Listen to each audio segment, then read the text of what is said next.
Paramashivoham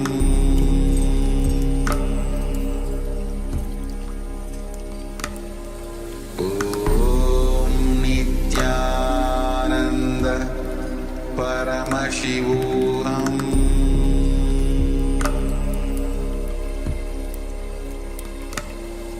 Om Nithyananda Paramashivoham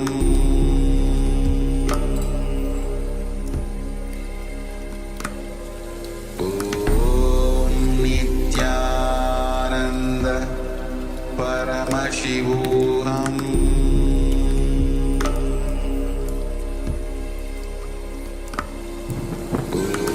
Om Nithyananda Paramashivoham Om Nithyananda Paramashivoham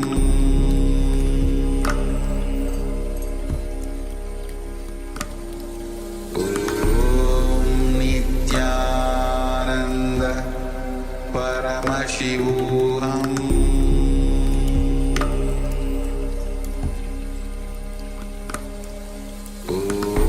Om Nithyananda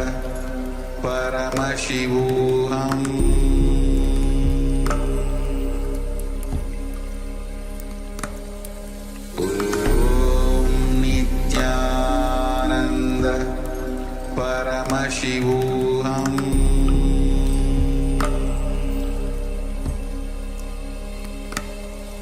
Om Nithyananda Paramashivoham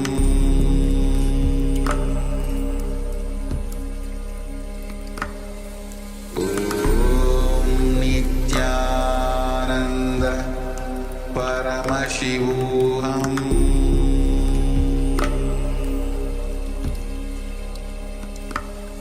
Om Nithyananda Paramashivoham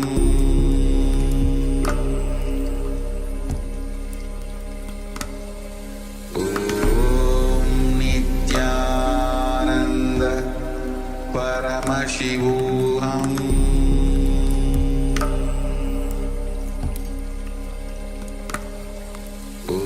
Om Nithyananda Paramashivoham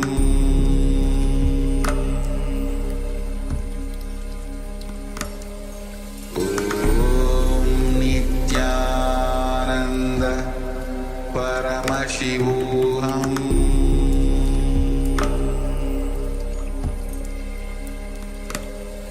Om Nithyananda Paramashivoham. Yes, you can relax now.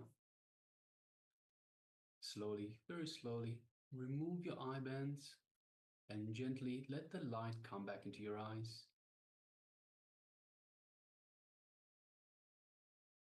So yes, now requesting all the participants, everyone who has taken part in this power manifestation, in the power of third eye vision, requesting you all to please let us know what was revealed to you in your third eye. So just take a moment and share with us in the chat box. Even if you saw nothing, or if you saw something and you're not sure, especially if you're not sure, the thing is to not have any doubt. Don't engage the mind. See, the mind will start playing tricks. Will start saying, "Hey, I don't believe this is right. I don't believe I'm seeing." Will start having doubts about your abilities. Start having doubts about what you saw, what was revealed to you. Will start having judgments. Hey, this is not right. This is not good, or whatever that be. It is whatever it is. Let it go. It is the mind. You must understand, of course, that the mind has nothing to do with the power manifestation. The mind is related to the ego, to the false self, the false identity. So it's very important that we don't let the mind get in the way. That is why we unclutch at the start of the power manifestations. We drop anything related to the mind. We just let the mind do its own thing. and we just connect to Swamiji. So every power manifestation comes from a space of oneness with Swamiji, space of oneness with the divine, with Paramashiva himself. So no judgment, anything that you saw, everything that you saw, even the smallest detail, please make sure that you share with us. So especially sometimes the important details are the ones that we often overlook. So please make sure everything that you remember that was revealed, please write it down. It could be the key information.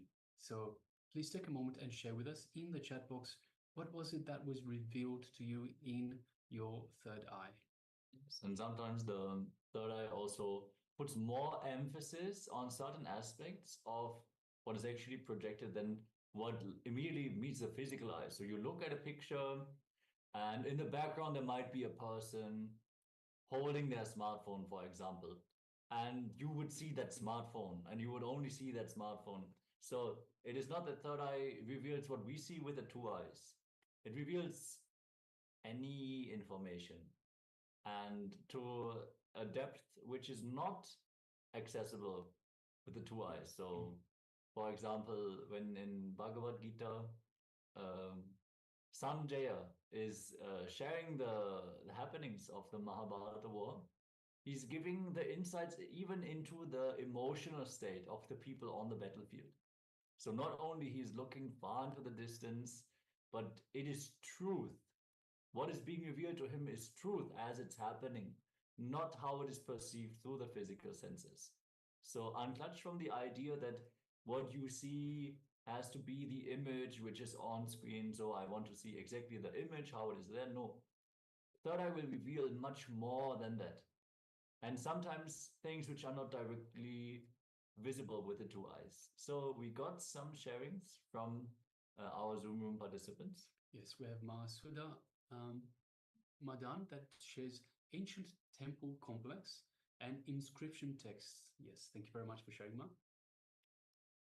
Yes, and Ma Ananda Agorarupini is sharing brown, green, white, pink, water plants, smiley face, white teeth, flowers. All right, thank you so much, Ma. All the details. Yeah, really great spirit, not holding anything back. Whatever is shown, just share it. With that confidence, more details will be revealed. And so also requesting Ma Ananda Parameshwari. So if you took part in this power manifestation, you were indicating that you were there. Please do share with us what was revealed to you as well, Ma. So take a moment and share. And of course, it is important to share by sharing. So there's a couple of things. By sharing, you get more confidence in your abilities. You get more confidence even if you don't have any success at first. But by sharing, you build that expectation. You build that expectation that you can actually manifest these powers. Yes, Ma Ananda Parameshwari says, I saw with all my eyes. We'll do next round. All right, Ma, no problem. Thank you very much for sharing. Okay, so let us now reveal the picture that we had projected on screen.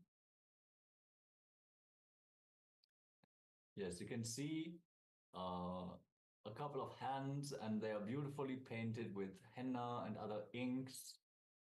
You see colorful clothing, various different colors that are present in this image, and a lot of ornaments.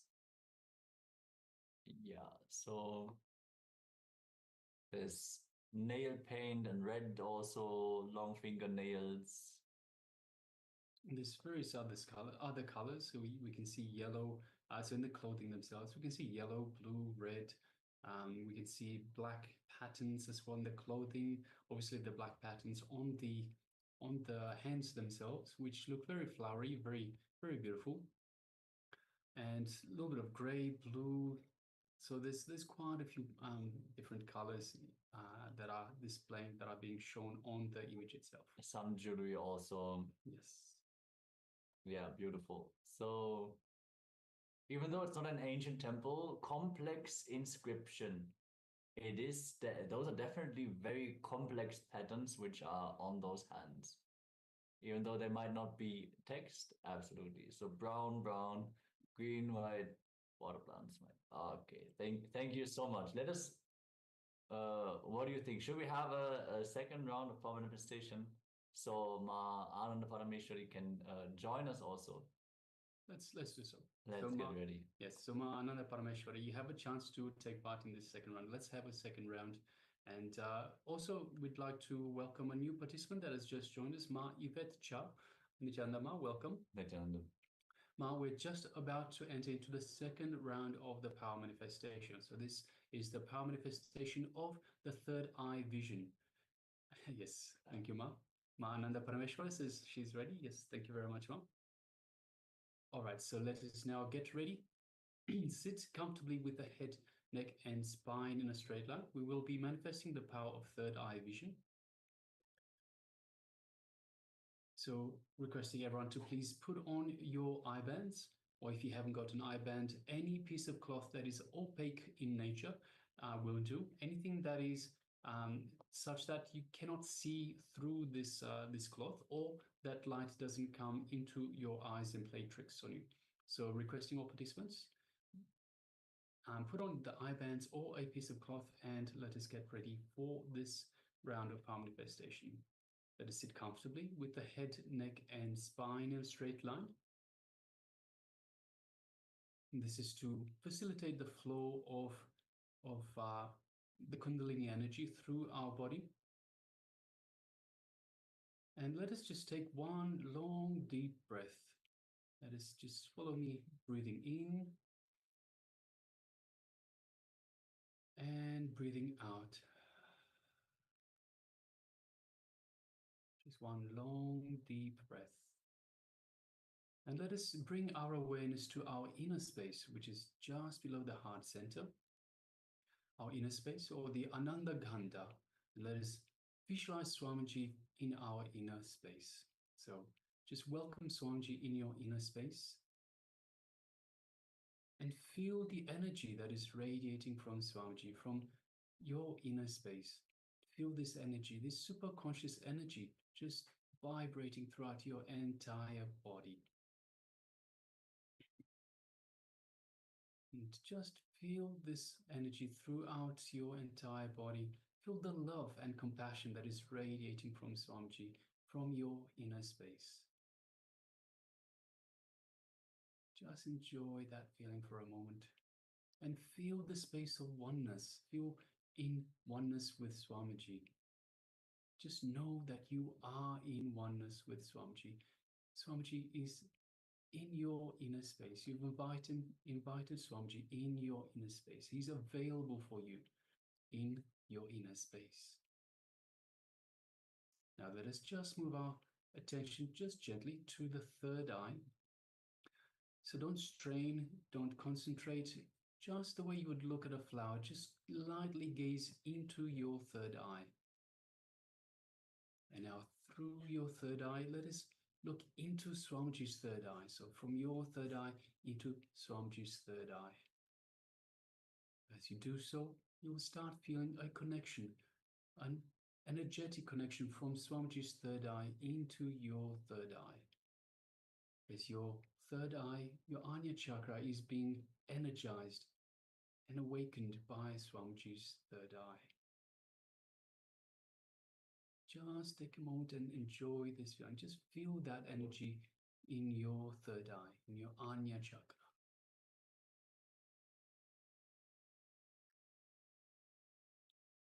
Now let us start chanting the Mahavakya, the cosmic code word that Swamiji has given us to further connect to him, to build that feeling connection with him. The Mahavakya.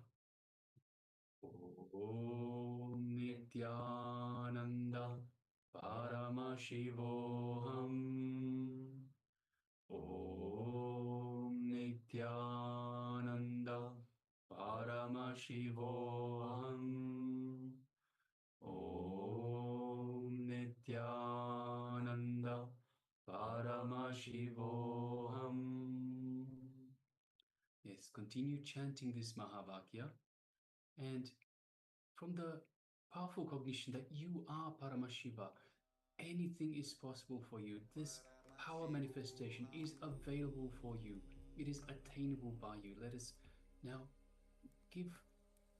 let us start this power manifestation of third eye vision as the image is being displayed for you now. Let's begin. Om Nithyananda Paramashivoham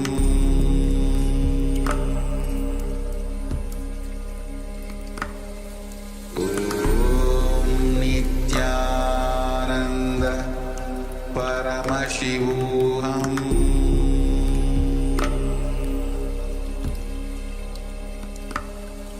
Om Nithyananda Paramashivoham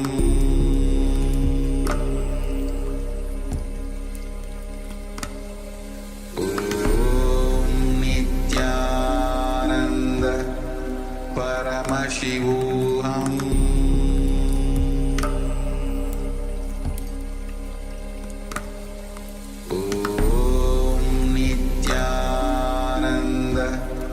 Paramashivoham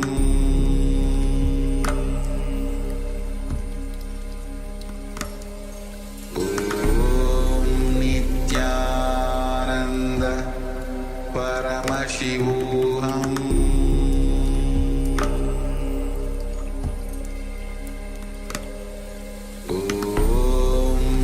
Nithyananda Paramashivoham Paramashivoham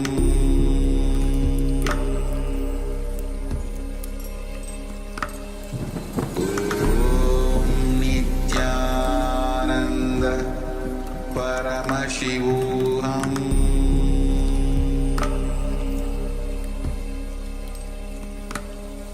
Om Nithyananda Paramashivoham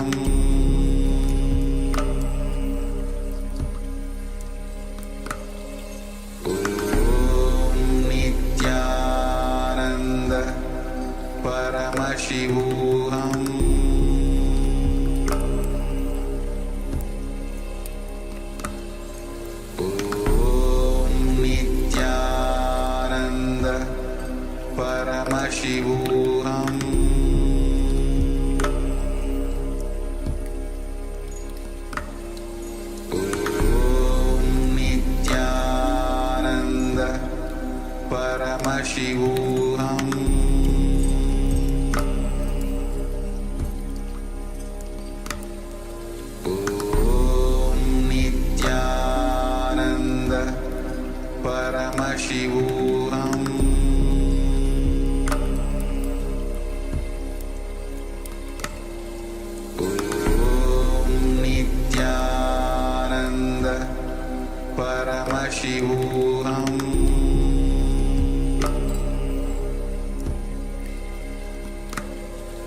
Om Nithyananda Paramashivoham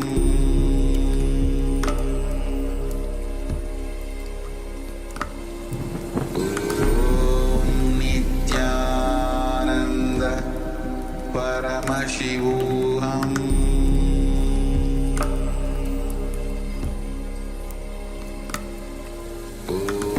Om Nithyananda Paramashivoham Om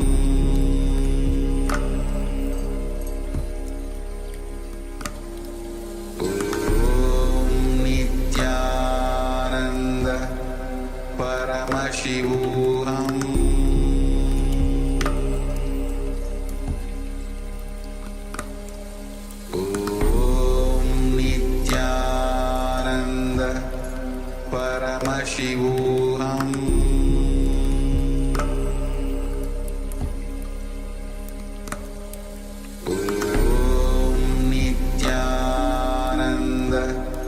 Paramashivoham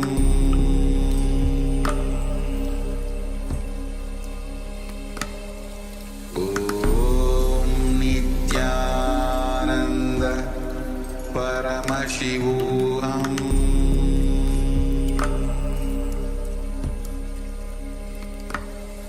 Om Nithyananda